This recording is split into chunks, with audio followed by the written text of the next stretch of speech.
From the studios of Farm Journal Broadcast, this is U.S. Farm Report. Welcome to U.S. Farm Report this weekend. I'm Tyne Morgan, and here's what we're working on for you over the next 60 minutes. Drought tightens its grip on the northern plains, robbing spring wheat fields of yield. Wheat may be losing acres, but cotton is gaining, and it's spurring growth in this Texas town. We can gin about 1,000 bales a day, 1,100 bales a day, so we'll be doubling that. That's our Farm Journal report. Does your rural internet seem to run at a snail's pace? The president's infrastructure plan could give it a boost. And in John's world, the Paris Climate Accord. Is that a win, lose, or a draw?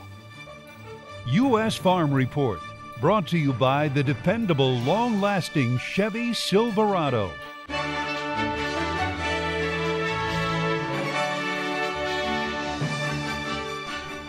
Now for the market-related news. The dire drought situation in the northern plains is only getting worse. The Corn Belt seeing some relief, but many areas of the northern plains still suffering from not enough rain.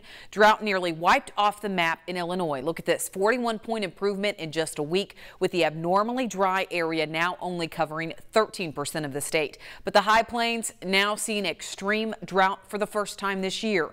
Pockets of extreme conditions popping up in both North and South Dakota.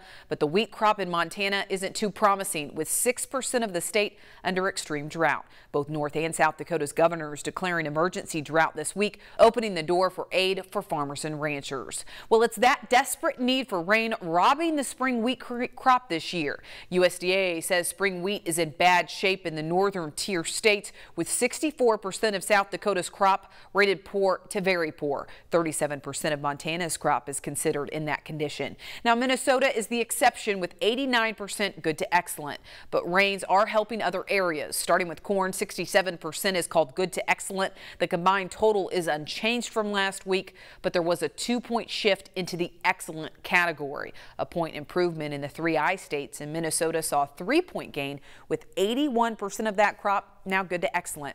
Now in the East, Indiana continues to struggle. 45% is rated good to excellent. Well, farmers in the southeast braced this week for a slow-moving tropical storm that brought high winds and heavy rains to crops in the field. Some areas saw more than a foot of rain this week across a wide area stretching from Texas to the Florida Panhandle. USDA halting imports of fresh beef from Brazil this week. The agency says it's due to safety concerns after a high percentage of those shipments failed to pass inspections. USDA upped its safety check in March and says there are reoccurring problems about beef intended for the U.S. Since that time, 11% of Brazilian fresh beef products were rejected. That compares to only 1% of rejections the U.S. issued to products from the rest of the world. Meanwhile, there's not a hard deadline for renegotiating NAFTA. U.S. Trade Representative Robert Lighthizer telling the Senate Finance Committee that the administration plans to start renegotiating NAFTA with Canada and Mexico on August 16th, and leaders want those negotiations to make headway quickly. Well, pork production hitting a record high in May. USDA says while average live weights were lower, it's increases in slaughter numbers adding to production. Pork totaling 2.09 billion pounds last month, up 8% over last year. And milk production also hitting a new milestone in May. USDA says May milk production per cow hit a new record high for the month, up 16 pounds from last year. USDA says May milk production rose 1.8% from last year to 17.8 billion pounds. Well, oil prices falling to a 10-month low this week, marking the biggest first half drop in 20 years. It's the global glut continuing to weigh on prices. U.S. crude falling to $42 a barrel briefly on Wednesday. Some analysts saying prices were pushed too low, and now buyers will step in to drive prices higher. All right, those are the headlines. Meteorologist Mike Hoffman joins us now with weather. Mike, some areas saw some much needed rain this past week, but too much for our friends in the southeast. No doubt about it, Tyne, especially those areas that happen to be in the path of the remnants of Tropical Storm Cindy. Lots of rain there. You can see the drought monitor overall does not look bad in most of the area. Obviously, the Dakotas, eastern Montana are the worst areas. But let's go back a month. You can see the worst areas were in the southeast at that point in Florida, especially central and south Florida and southern portions of Georgia. But over the past 4 weeks, we've seen this area basically go away in the southeast, and this area expanding over the Dakotas and eastern Montana. We're also slightly concerned maybe parts of the panhandle of Texas into western portions of Texas there as well. So let's look at the maps this week. We have some systems moving through.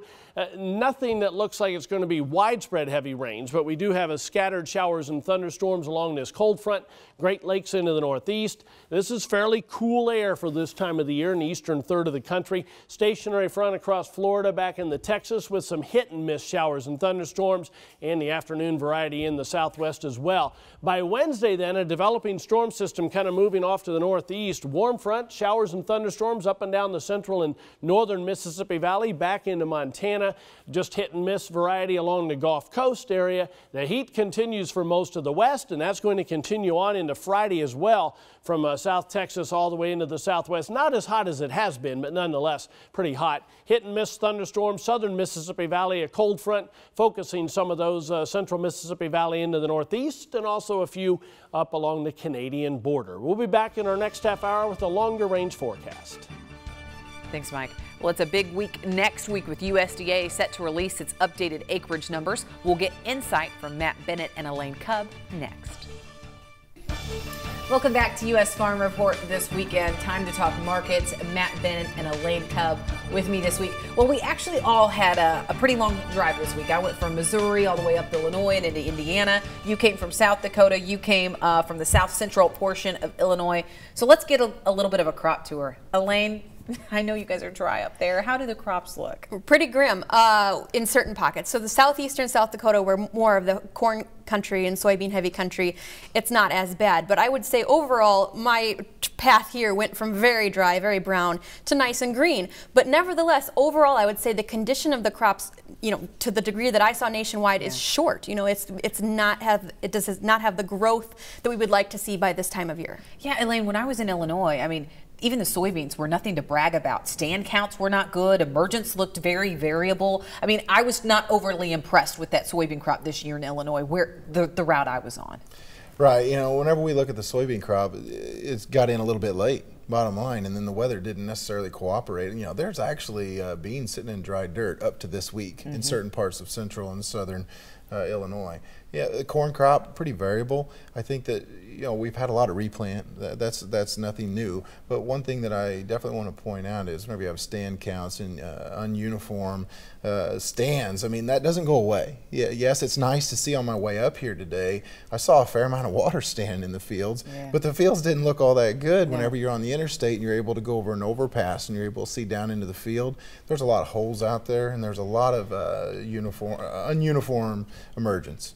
Helene, this week in the conditions report, we saw corn conditions actually tick up a couple points in the excellent category. And I know there are some areas that look really, really good. However, the variability out there just seems too extreme to have a really, really good crop on our hands. I mean, what is your thoughts at this point? Yeah, you can have a field that's green and be considered excellent to somebody that's counting it for those numbers. But to Matt's point about the variability of it, that adds uncertainty into the futures trading. You know, if this was a definite drought at tasseling, we have a pretty good sense of how that affects yields. But wet roots, replanting, that's a lot harder to account for how that's ultimately going to affect the yield. Yeah, and you had to replant a couple times, I think, in your area, right, Matt? Yeah, absolutely. We had to replant a couple of times. And one thing that I would point out, I've said all along, due to how late this was, you know, we heard this week that the weather's going to be good for July 4th.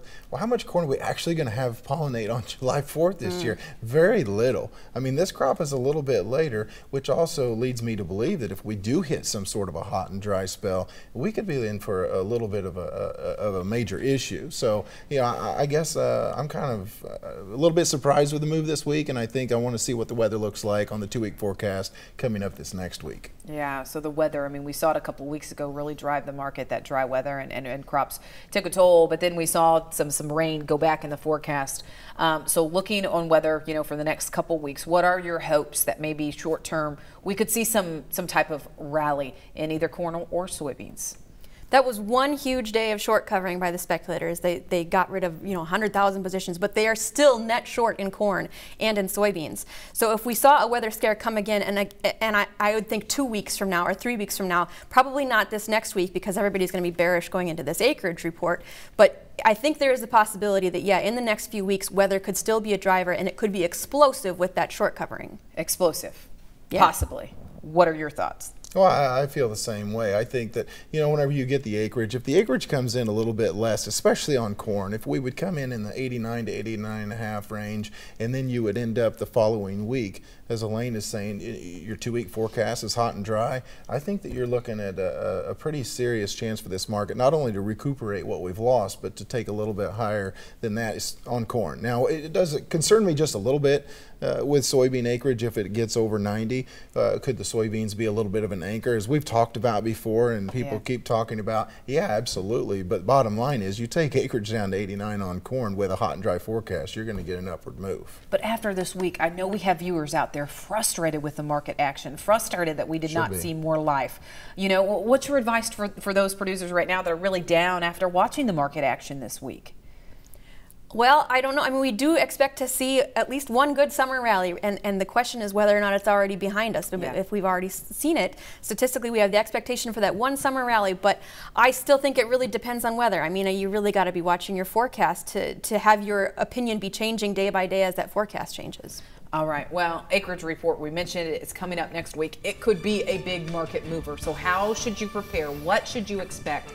We'll ask Matt Bennett and Elaine Cubb when we come back on U.S. Farm Report, so don't go anywhere.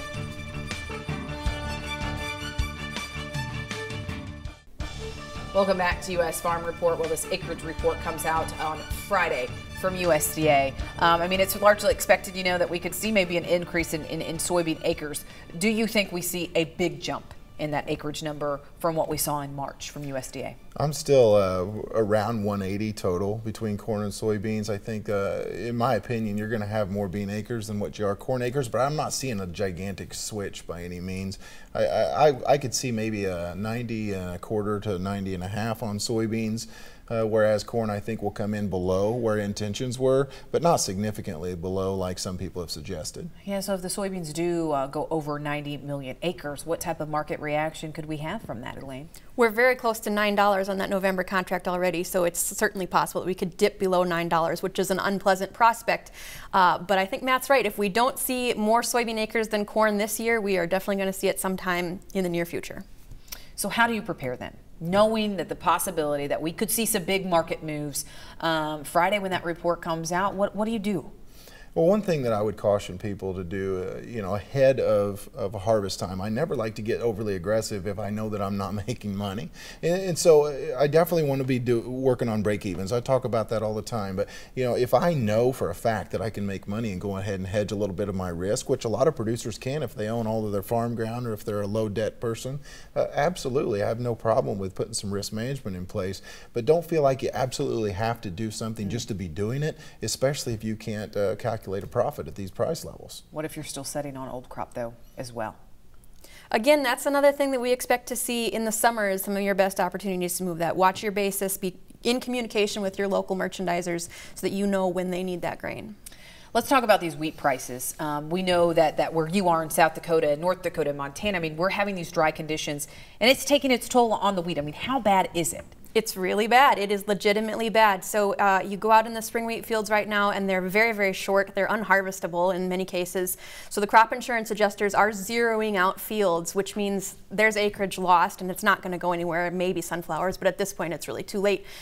So that's wheat that's gone, and I think it will carry over even into the Kansas City wheat market where they are seeing pretty good yields in their harvest, or variable yields certainly, but protein-wise, if we lose that hard red spring high-protein crop from this country, or lots of it, it's going to drastically change the cash wheat markets. Yeah, and you know, when we look at these problem pockets, I mean, there's a lot of those problem areas. But Matt, you say where you are in Illinois. I mean, I know there's probably not a lot of winter wheat acres down there at this point, but what's there you say is pretty good? Yeah, actually it is pretty good. I mean, guys are talking about 100 bushel wheat, quite a bit of it, you know, and it's fairly early, and so it's kind of nice for some of these guys because they know they're going to be able to double crop. Moisture's not a concern for most people. Now you get north of me, there's areas that is quite dry, yeah. But from where I'm at all the way to the tip of southern Illinois, there's a fair amount of moisture where I think they're going to be able to get double crop beans up. Well, there are some good stories out there, but for the bad stories, Elaine, all those problem areas in this wheat crop, when do you think it hits the market, and how high do you think we could see this market go? Well, it's absolutely hitting the market now. We're seeing that double digits, you know, daily moves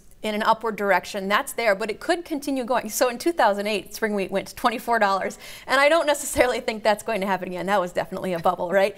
But even at these prices, this $6.50 level, that's not really profitable if you don't have very many bushels off of a field. So I think it's got to keep going up.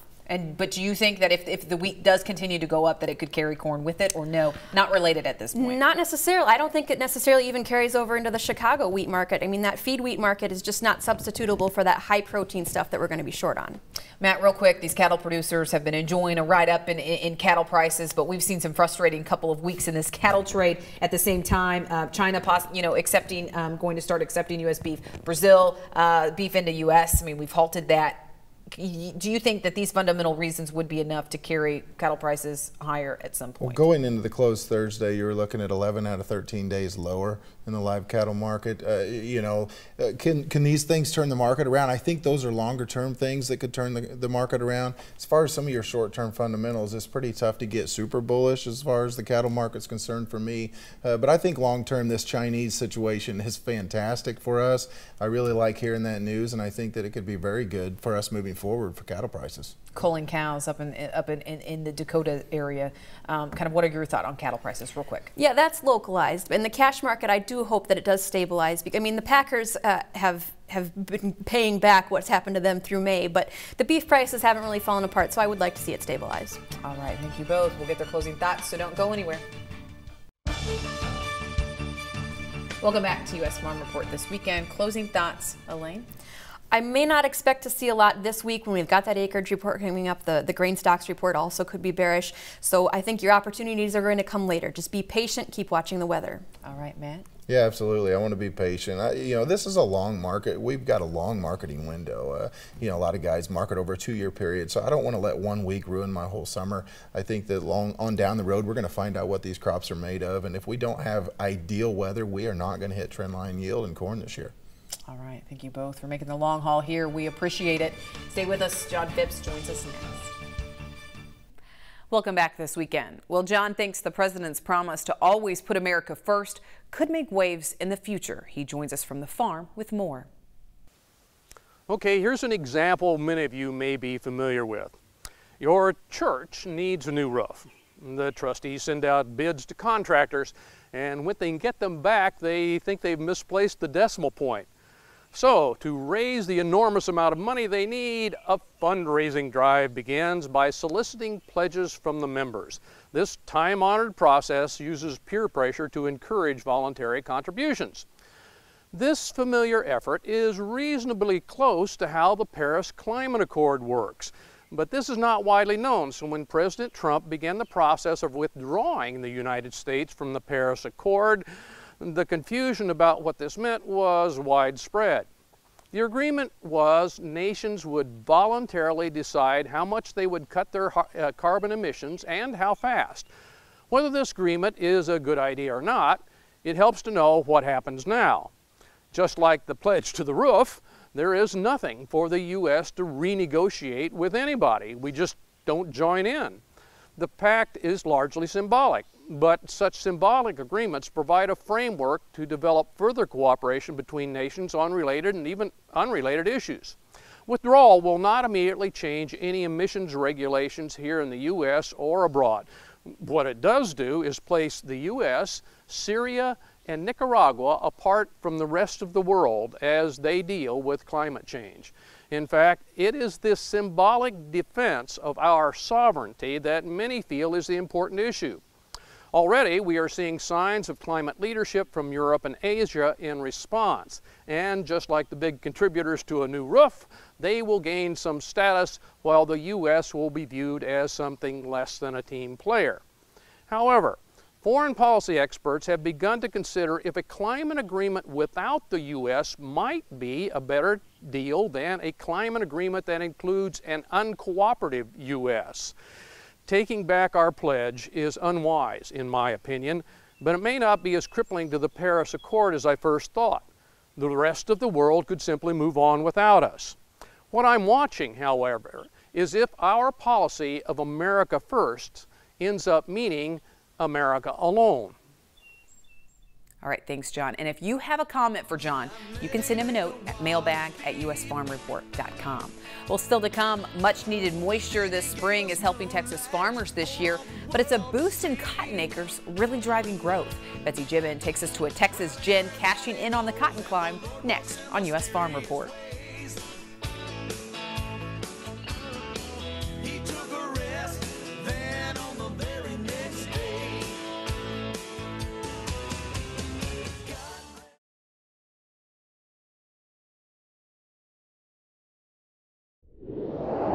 From the studios of Farm Journal Broadcast, this is U.S. Farm Report. Welcome back to U.S. Farm Report. This weekend, we have much more ahead. With climbing cotton acres, one Texas gin is growing in a big way. Dicamba drift has one state looking at an emergency ban, but it's also drumming up more attention from viewers and John Phipps. And this cowboy may be used to wrangling animals, but now he can add alligator wrangler to the list.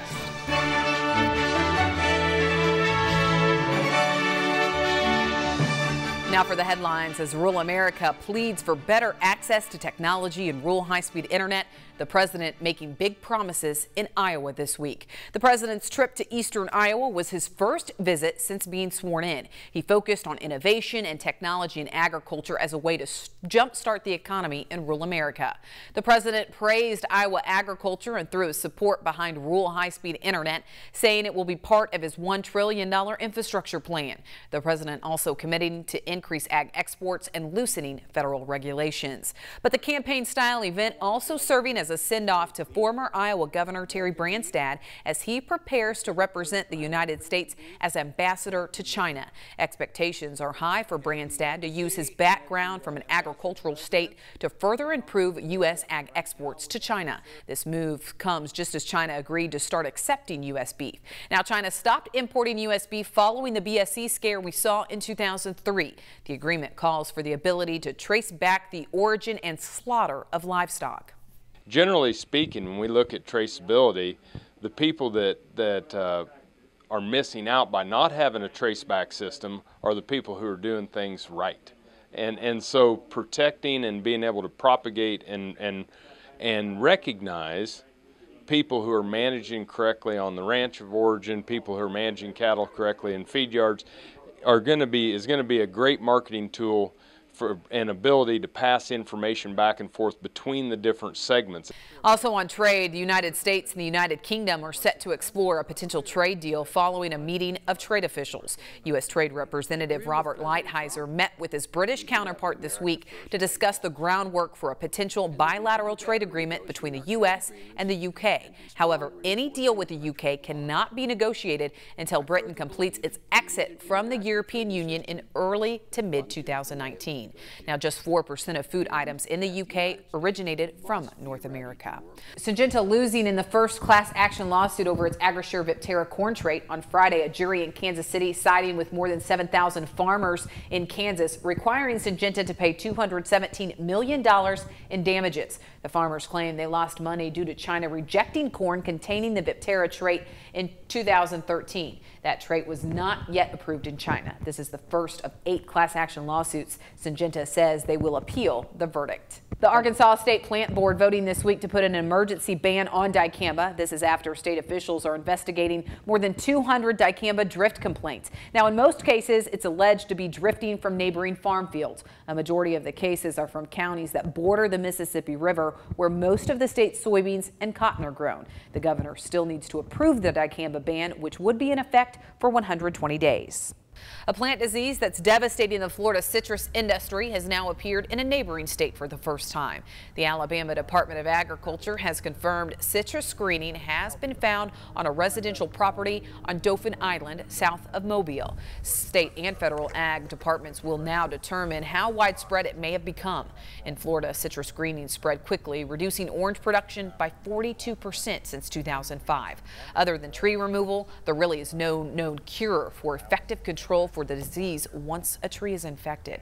Well, the rise of avocado prices is making them a target for theft. 3 workers in Oxnard, California were just arrested and charged for stealing up to $300,000 worth of avocados. According to the county sheriff, the men were selling the fruit out of a ripening facility for about half price. The men were caught on video surveillance making sales and pocketing the cash. A box of avocados currently goes for about $50. And take a look at this. Robotics company is taking a step closer to removing the human factor from strawberry harvest. Harvest Crew Robotics started running field tests this month on its autonomous berry harvester. Now, according to the company, the vehicle uses 16 picking robots and spans 6 plant beds, picking the middle 4. The proprietary vision system selects ripe berries. Robotic arms pick the fruit and place it on a conveyor belt. The berries then undergo automatic inspection for grading. Well, an alarming number of Americans think chocolate milk comes from brown cows. That's according to a new survey by Innovation Center for U.S. Dairy. It found 7% of all American adults believe chocolate milk is produced by brown cows. Breaking it down, that's 16.4 million Americans. That's more people than live in the state of Pennsylvania. Wow. Just wow, no words. Well, it's time now for a check of weather. Mike, I bet those same people actually think that you control the weather.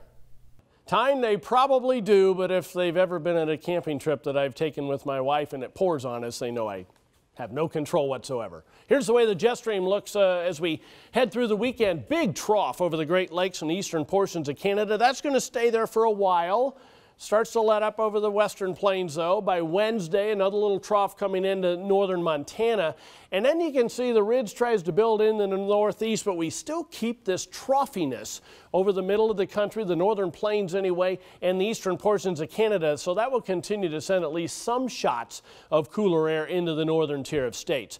Here's my outlook for 30-day temperatures then, and I am going below normal for the northern half of the Mississippi Valley, much of the Great Lakes, northern plains, above normal, the East Coast, the Gulf Coast, and through the southwest. Precipitation over the next 30 days above normal for much of the east. As you can see there, below normal, unfortunately, for the drought areas of the Dakotas and also West Texas westward. Time? Thanks, Mike. Well, USDA is forecasting a big cotton crop in the U.S. We'll get an update next week, but their March forecast pointed to 12.2 million acres overall, 21% above last year. And as Betsy Gibbon tells us, One Texas Gin is preparing with a goal of becoming the largest gin in the United States. The Adobe Walls Gin in Spearman, Texas is growing, along with cotton acres. We felt like we needed to expand to do a better job, more timely job, so we jumped in and built another gin, and somebody was going to. It was imminent. Cotton is a fairly new crop in this part of the Panhandle. First built in 2006, the gin is now adding on a $14.5 million expansion with 4 new lines and a press, which may make it the largest gin in the United States. We can gin about 1,000 barrels a day, 1,100 barrels a day, so we'll be doubling that.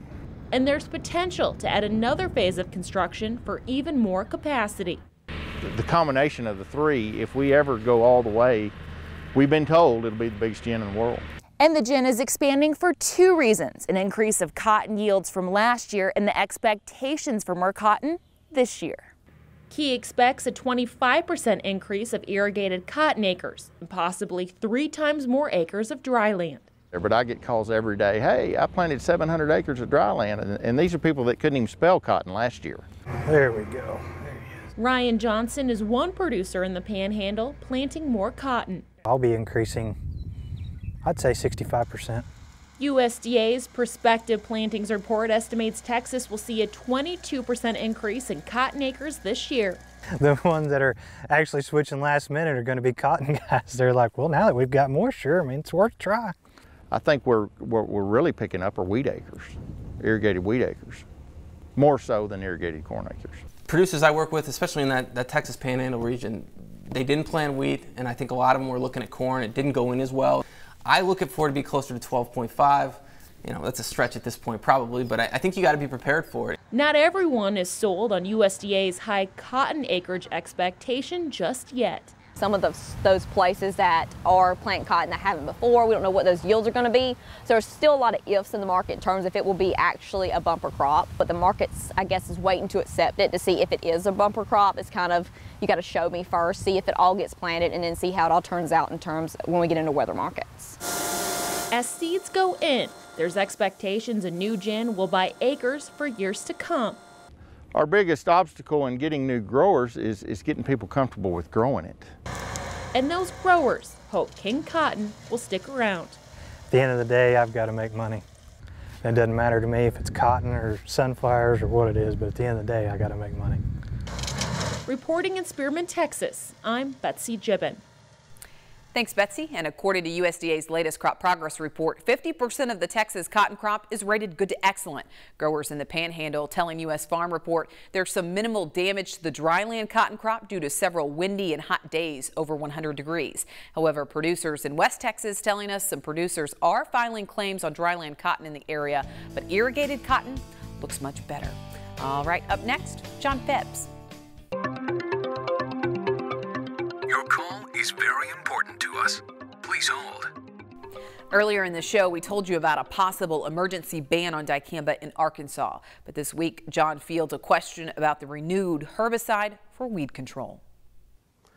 Tom Adkins from Northeast Pennsylvania has a comment about dicamba and 2,4-D. I am 69 years old. We have been using both of these products in our farming ops in Northeast Pennsylvania for as long as I can remember without incident. They both are invaluable tools. I find it difficult to understand why we must always be on the defensive regarding our farming practice because someone else may not be considerate or respectful of our needs when they decide to plant a vineyard in the middle of dairy country.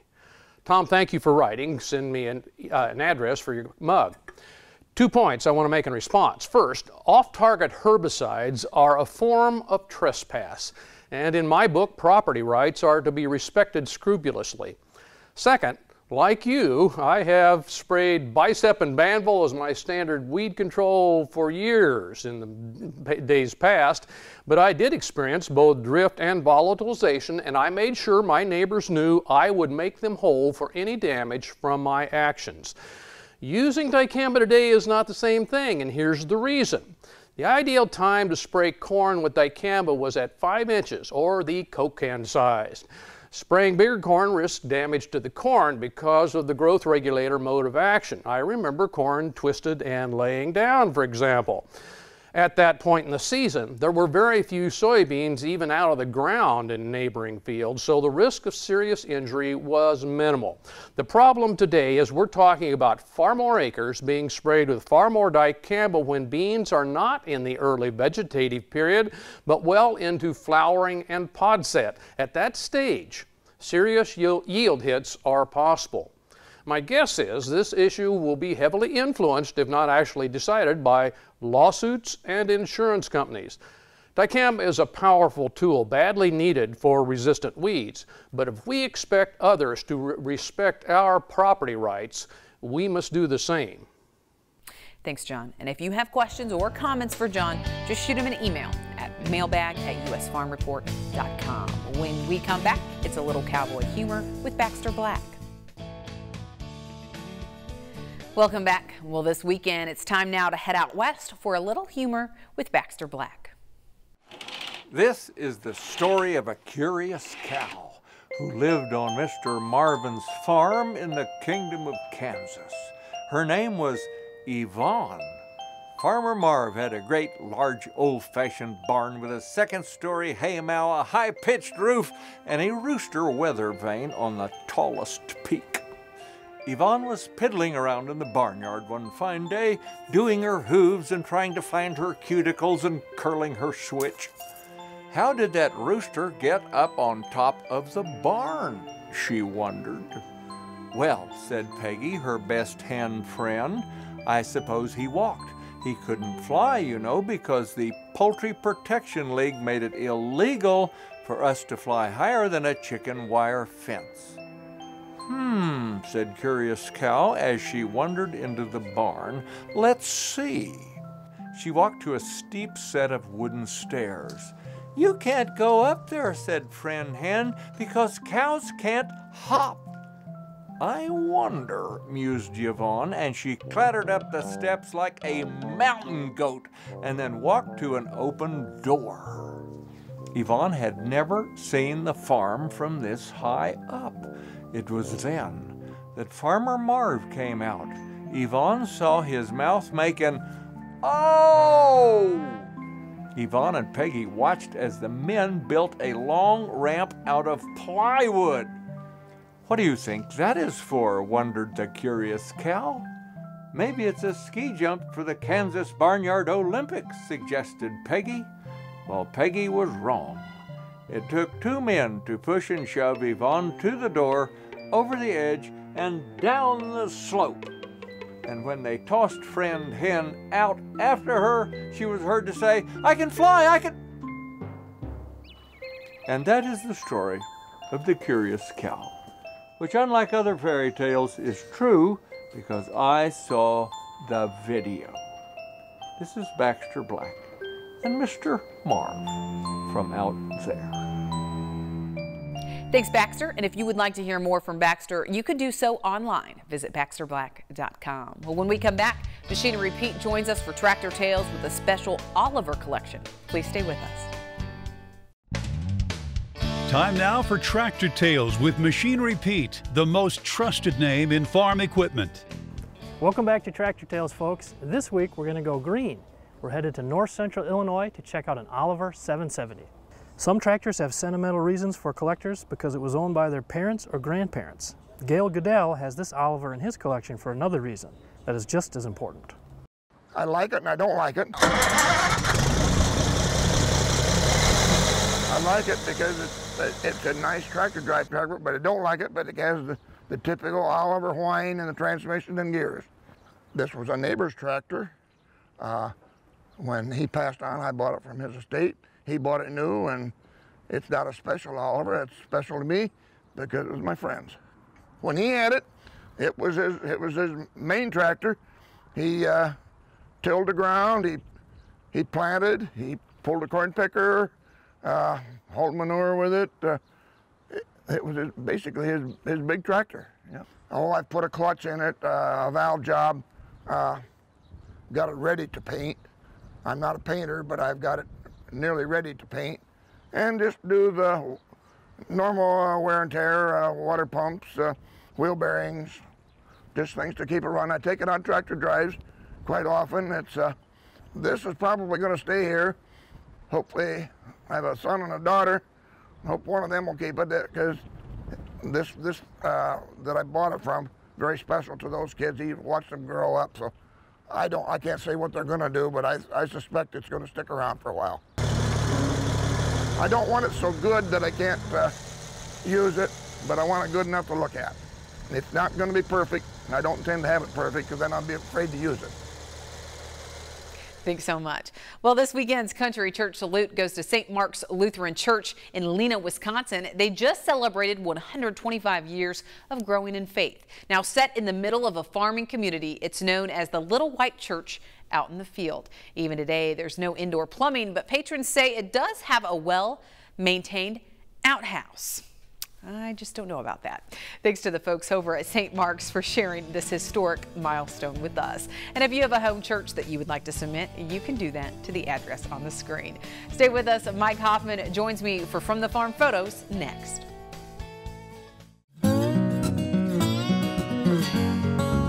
Welcome back. Well, while some of our viewers are still waiting on that rain, Mike, others are seeing their fair share of it. Judy says they had strong storms in central and northeast Wisconsin last week, even seeing 6 tornadoes. Wow. Within 2 days, they were hammered with 6.5 inches of rain. She snapped this picture just before the storm hit. And some strong storms also popping up across southwestern Michigan this week. Ryan Towner caught these fierce clouds above the soybean field next to his house.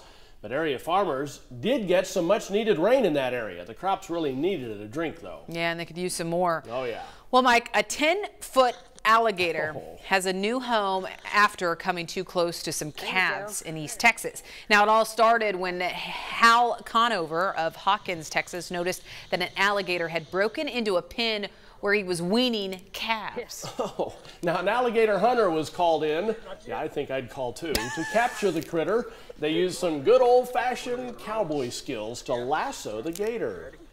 At one point, the alligator actually bit one of the wrangler's fingers, but there was reportedly no lasting damage. Eventually, the men got the animal into the back of a livestock trailer. He was transported and relocated to a gator farm. Don't see that very often. Don't mess with those cowboys out there. They'll definitely get you.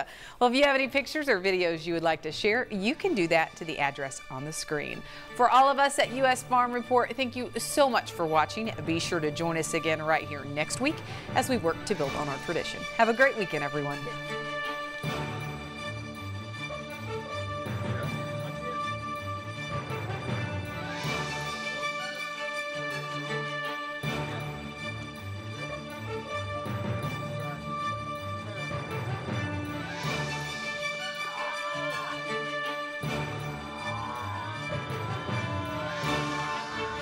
U.S. Farm Report is produced and distributed by Farm Journal Broadcast.